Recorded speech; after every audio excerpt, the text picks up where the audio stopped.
नमस्कार मैत्रिणींनो, प्रिया हेल्दी रेसिपीमध्ये तुमचं स्वागत आहे। आज आपण बनवणार आहोत एकदम गोड, थंड आणि रिच रेसिपी सीताफळ रबडी किंवा तुम्ही याला सीताफळाची बासुंदी पण म्हणू शकता। उपवास काही असेल तर ही तुम्हाला खायला चालते। हिवाळ्यात मिळणाऱ्या सीताफळाची ही खास डिश तुम्हाला नक्की आवडेल, नक्की ट्राय करून बघा। चला तर मग रेसिपीला सुरुवात करूया। त्यासाठी आपल्याला लागणार आहे दूध। हे बघा, एक बाउल मी दूध घेतलेला आहे। हे अर्धा लिटर दूध आहे। हे पातेल्यामध्ये टाकायचं आहे आणि आपल्याला चांगलं त्याला अर्ध होऊस्तर त्याला पूर्ण आटून घ्यायचं आहे। हे बघा, तर चांगलं हलवून घ्यायचं आहे। दुधाला चांगला उकळा फुटला आहे बघा। दूध थोडंसं गॅसवर उकळू द्यायचं, तोपर्यंत आपण सीताफळाचा गर काढून घेऊया। हे बघा, छान मी 2 सीताफळ घेतलेले आहेत। छान पिकलेले सीताफळ घ्यायचे, म्हणजे आपल्याला गर काढायला ते सोपं जातं, एकदम पटकन निघतं त्याचा गर। हे बघा, एकदम सोपी पद्धत सांगणार आहे मी तुम्हाला। हे बघा, छान असे पिकलेले सीताफळ घेतलेले आहेत मी। छोट्या साईजचे सीताफळ घ्यायचे, म्हणजे ते छान लागतात। हे बघा, दोन्ही सीताफळाचा आपल्याला आता गर काढून घ्यायचा आहे। हे बघा, मी प्लेट आणि स्पून घेतलेला आहे। आपल्याला बिया आणि त्याचा गर पूर्ण काढून घ्यायचा आहे चमच्याच्या साहाय्याने। हे बघा, मी प्लेट मध्ये काढून घेत आहे पूर्ण ते।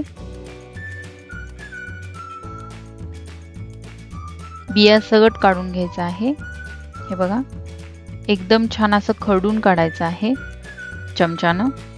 हे बघा, काहीच राहत नाही त्यामध्ये। अशा प्रकारे आपल्याला पूर्ण सीताफळाचा असाच गर काढून घ्यायचा बिया सगट। 2 सीताफळ आपल्याला लागणार आहेत। अर्धा लिटर दुधाची जर तुम्हाला बासुंदी करायची असेल, रबडी करायची असेल तर 2 सीताफळ लागतात। तुमच्या आवडीनुसार तुम्ही आणखी पण जास्त टाकू शकता त्यामध्ये।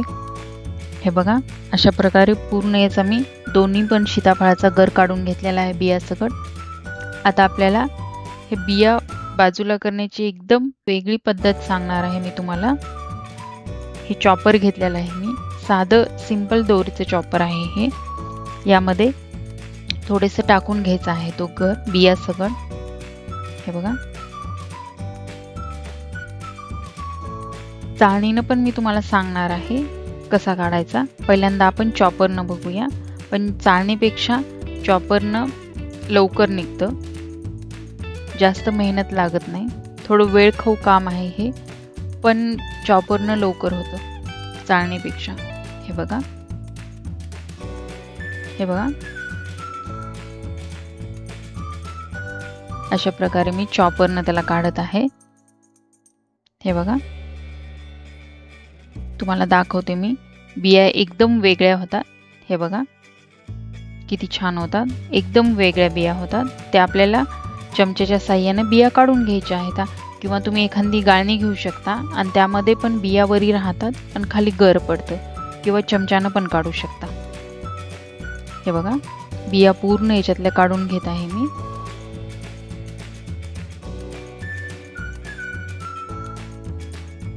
हे बघा, एकदम सोपी पद्धत आहे ही। हे बघा,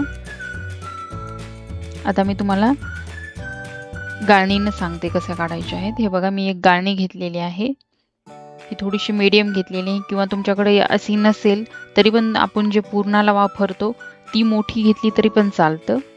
हे बघा, आणि चमच्याच्या साहाय्याने त्याला चांगलं मॅश करत राहायचं, पण थोडंसं याला उशीर लागतं चॉपरपेक्षा असं करायला, असा गर काढायचं म्हटलं तर।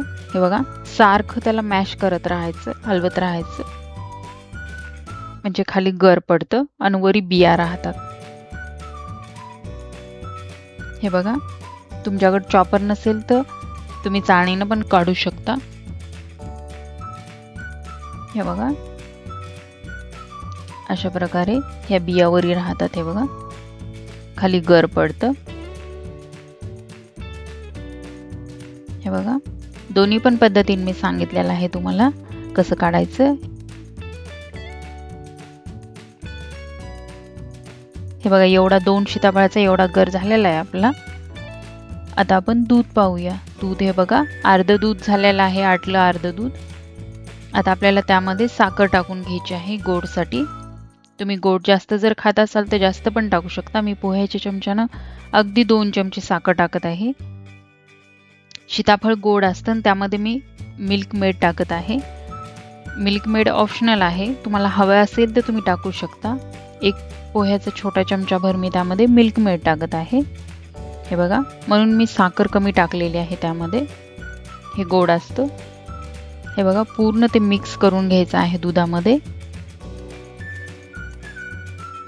हे बघा छान लगे ते मिक्स करून घेतलेलं आहे मिल्क मेड दुधामध्ये मी.